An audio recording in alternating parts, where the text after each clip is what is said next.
So, to just make drama, of course, my daughter not being as receptive as a 14-year-old with a mom who came all the way from Vancouver to do this with her, is now made me decide that the things I bought her for her European trip might not be something she should get, because obviously I've given her too much and we're too bonded, too close, that she disappeared. I didn't know anything about where they parked the tour buses, so I couldn't talk to her, and she hasn't responded to the messages other than me telling her to go back on the bus because I couldn't get the car to start. So Zipcar charged me $211 and change, thinking I was saying I wanted to borrow the car from 7 a.m. yesterday to midnight yesterday, as if the cars are never to leave the city of Toronto, like people don't drive around anywhere. And I had definitely clicked on past 11 p.m. on the 20th, which was tonight, for midnight, which should have showed up as midnight tomorrow. But it said 12 midnight. On their system, it says MIDNIGHT. It doesn't go 12 a.m. So that system, every time I booked a car and I clicked on what I wanted, constantly kicked me out and constantly changed it, constantly trying to travel it back to just that one day in that one city zone.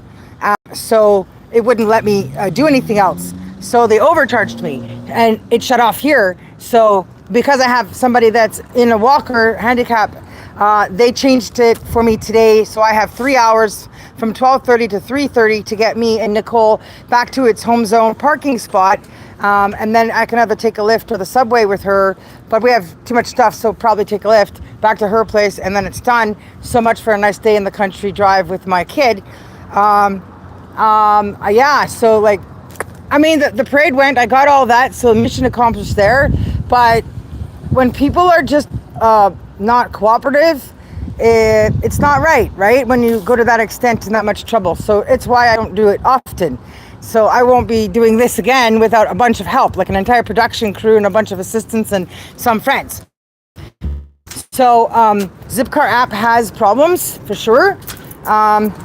Issues, but because she knew I said I'm like a big YouTuber and this is going to be all over YouTube, I will tell everybody, and I will keep calling people and contacting people up the chain to get my reimbursement or at least a discount. She went and talked to somebody and fixed it because she's like, oh, if we tow it, we'll charge you for that too. And I'm like, but it's not my fault. It's the computer's problem. The website kicks people out of the dates they're trying to rent deliberately all the time and changes it to the same day, hoping nobody will notice so they can get extra fees, the fees that a person's already paid for on their card, and get to keep the money and try to say, oh, that's not what we have on our screen that we charged you for, and we're going to keep you to it, right?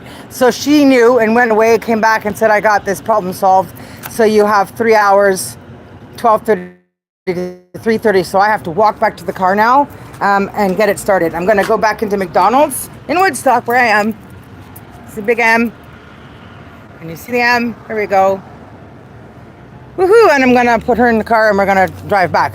So my kid went back on the tour bus because she just wasn't into it. But I saw them and I saw her. So yeah, I'll see you guys on the other end. Peace out. Thanks for watching. As always, the drama continues. AKA Superwoman Future Productions Online.com.